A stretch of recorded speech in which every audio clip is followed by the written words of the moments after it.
13 दिसंबर 2023 उज्जैन दक्षिण की सीट से विधायक डॉक्टर मोहन यादव ने मध्य प्रदेश के मुख्यमंत्री के पद की शपथ ली, जिसके बाद उन्होंने कई ऐसे फैसले लिए जिनकी चर्चा जनता के बीच हो रही है। शहर से लेकर ग्रामीण व्यवस्था तक हर मोर्चे पर सरकार ने अपना विजन बनाया और काम शुरू किया।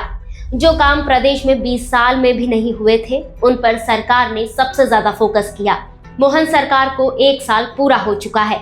बीते 1 साल में मोहन सरकार ने क्या क्या काम किए हैं, आज इस वीडियो में हम आपको बताएंगे।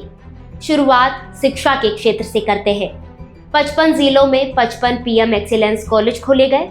इसके साथ उन कॉलेजों में स्टूडेंट्स के लिए ट्रांसपोर्टेशन की सुविधा दी गई। बीएससी एग्रीकल्चर को सभी कॉलेजों में चालू किया गया।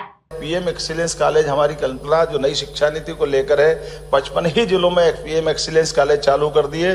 और पीएम एक्सीलेंस कॉलेज में भी खास बात ये रखी है कि हमारी बहनों को, जैसे मैं अकेले उदाहरण देता हूँ कि 20 किलोमीटर 30 किलोमीटर से कोई स्कूटी से आती है, कोई ऑटो से आती है, भाई हमारा कोई गाड़ी मोटरसाइकिल आता है, केवल 1 रुपये रोज में बजाय वो 50 रुपये 100 रुपये का पेट्रोल जलाए।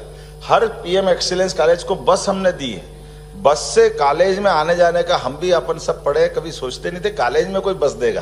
प्राइवेट किसी कॉलेज में देते तो मालूम नहीं, मैं तो सरकारी कॉलेज में पढ़ा हूँ, तो कभी सपना रहता था कि सरकारी कॉलेज कोई अपने बच्चों को लाने ले जाना करेगा विद्यार्थी को। लेकिन मुझे संतोष है कि 55 ही जिलों में 55 पीएम एक्सीलेंस कॉलेज में हमने ये प्रबंधन किया है कि आने जाने के लिए हमारे विद्यार्थियों को उसकी लाभ मिले, उस आधार पर वो अपना इसका लाभ उठाएंगे। हमने बीएससी एग्रीकल्चर, माननीय हमारे वीडी जी हैं, हमने कहा कि कृषि आधारित प्रदेश है, तो कृषि आधारित प्रदेश में कम से कम खेती बागवानी वो अपने खुद की कर ले। तो बीएससी एग्रीकल्चर के लिए ये सभी दायरों को थोड़ा सा अपने सरकारी मापदंड के आधार पर निर्धारित करते हुए, जो भारत सरकार की गाइडलाइन है, हमने बीएससी एग्रीकल्चर को सभी शासकीय विश्वविद्यालय और अच्छे एक्सीलेंस वाले जो कॉलेज है वहां तक लेकर के कृषि संकाय के आधार पर भी लोग अपना काम धंधा करें, इस दिशा में आगे बढ़ रहे हैं। अब बात महिलाओं की। महिलाओं को 35% आरक्षण देने का मोहन सरकार का फैसला भी ऐतिहासिक माना गया। इस फैसले के तहत अब मध्य प्रदेश में सिविल सेवाओं में महिलाओं को 33% की जगह 35% पदों पर आरक्षण मिलेगा। लाडली बहनों को अब तक 19,212 करोड़ रुपए ट्रांसफर किए जा चुके हैं। हर महीने राशि ट्रांसफर हो रही है। लाडली बहनों को रसोई गैस योजना की राशि भी ट्रांसफर की जा रही है। इसके अलावा मोहन सरकार ने महिला सशक्तिकरण को लेकर भी काफी काम किया है।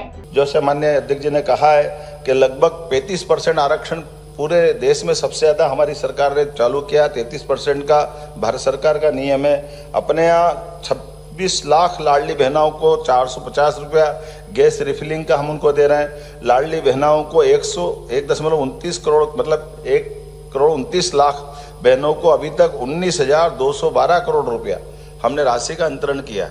आपकी जानकारी, जब से सरकार बनी थी सब कह रहे थे कि भाई ये चल नहीं पाएगी, ये लोड पड़ेगा, फाइनेंशियली तकलीफ है, ये हो नहीं पाएगा।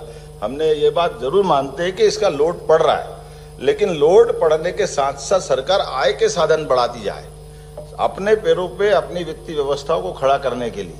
जब आप आय बढ़ाओगे तो स्वतः ही इन सारी व्यवस्थाओं को संचालित करने में आप समर्थ हो जाते हो, सक्षम हो जाते हो। तो स्वाभाविक रूप से हमने इस दिशा में काम किया है कि हमारी सारी जन कल्याणकारी योजना, खास करके बहनों की योजनाओं को लेकर हम आगे बढ़ रहे हैं। महिला उद्यमियों को हमने 850 एमएसएमई इकाइयों में 275 करोड़ की राशि का सीधा अंतरण किया। डीबीटी का हमने सिस्टम इसमें भी लाए कि केवल गरीब कल्याण के डीबीटी नहीं होना चाहिए।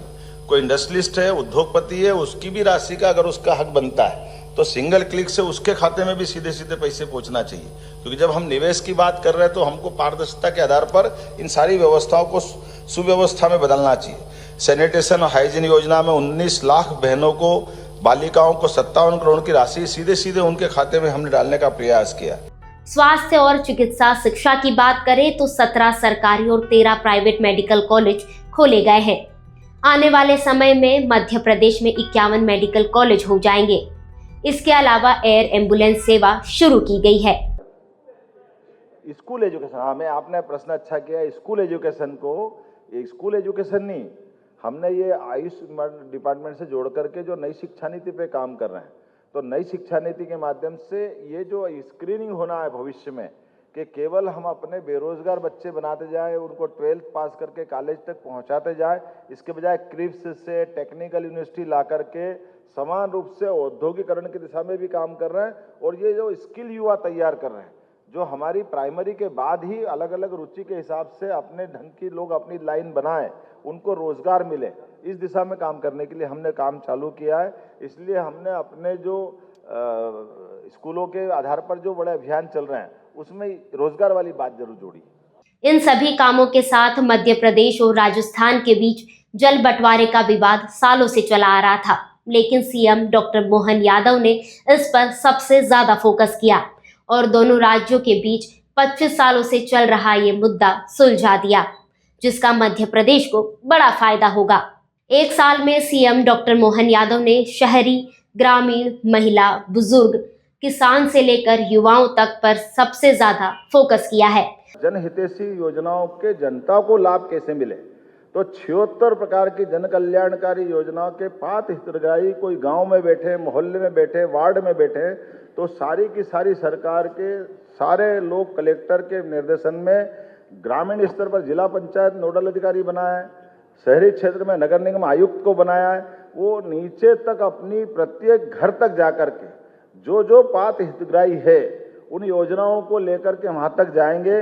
जो जैसा पात्र है, मान लो किसी का आयुष्मान कार्ड नहीं बना है तो आयुष्मान कार्ड बना देगा, कोई को हेल्थ की सुविधा दिलाना वो दिलवाएगा।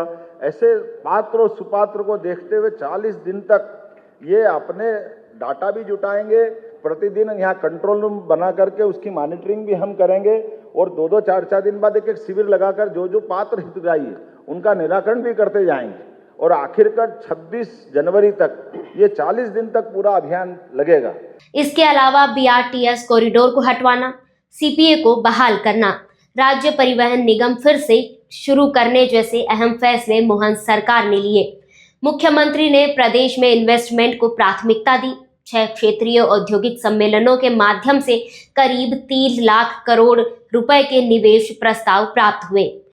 उज्जैन में 1 लाख करोड़, जबलपुर में 13,000 करोड़, सागर में 23,000 करोड़, ग्वालियर में 8,000 करोड़, रीवा में 31,000 करोड़ और नर्मदापुरम में 31,800 करोड़ का इन्वेस्टमेंट किया गया।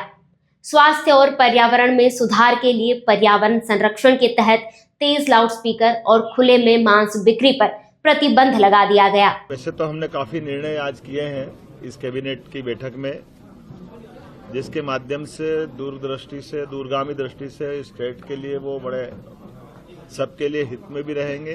कुछ उल्लास के और अच्छे भी निर्णय हुए हैं, जैसे फूड सेफ्टी नियम लागू होने के बाद खुले में मांस या अंडे की दुकान चलाना, ये भारत सरकार ने भी इसमें दिशा निर्देश जारी किए हुए हैं। इस चीज को कड़ाई से लागू करने के लिए हमने कैबिनेट में इसके संबंध में तैयारी करने के लिए कहा है। साथ ही बुंदेलखंड के लिए केन बेतवा परियोजना और पार्वती काली सिंध चंबल लिंक परियोजना को स्वीकृति दी गई।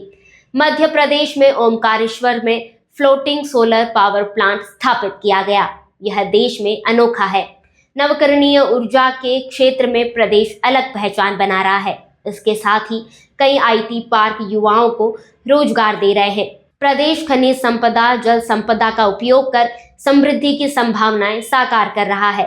हाल ही में संभाग स्तर पर उद्योग कॉन्क्लेव हुए। इससे रोजगार वृद्धि और अर्थव्यवस्था मजबूत होगी। ये तो हुई अब तक की बात। अब आगे की बात करते हैं। मुख्यमंत्री डॉक्टर मोहन यादव ने उज्जैन में सिंहस्थ 2028 के लिए व्यापक प्रबंध किए हैं। पहली बार शिप्रा के जल से ही श्रद्धालु स्नान का पुण्य लाभ लेंगे। इसके लिए कई काम किए जा रहे हैं। सिलार खेड़ी में बारिश का पानी जमा किया जाएगा। कई प्रोजेक्ट चलाकर शिप्रा को प्रदूषण से बचाया जा रहा है। इस तरह उसे सही मायने में जल प्रवाह वाली नदी बनाया जा रहा है। अब मोहन सरकार बचे हुए 4 सालों में कई योजनाएं लाएगी। मध्य प्रदेश में ग्लोबल इन्वेस्टर समिट होने वाली है। इसमें पूरी दुनिया के इन्वेस्टर को मुख्यमंत्री ने न्योता भेजा है। सीएम डॉक्टर मोहन यादव खुद जर्मनी और ब्रिटेन जाकर उद्योगपतियों को न्योता देकर आए। इससे मध्य प्रदेश में इंडस्ट्रीज के साथ साथ अधिक रोजगार भी आएगा। इससे प्रदेश का विकास होगा। आगामी कुछ महीनों में बेरोजगारों के लिए 1 लाख से ज्यादा नौकरियां निकाली जाएगी। आने वाले सालों में मोहन सरकार मध्य प्रदेश को विकसित राज्यों की श्रेणी में लाने की पूरी तैयारी कर रही है। वीडियो में फिलहाल इतना ही। ऐसी और भी खबरों के लिए देखते रहिए, सुनते रहिए और पढ़ते रहिए नेशन मिरर।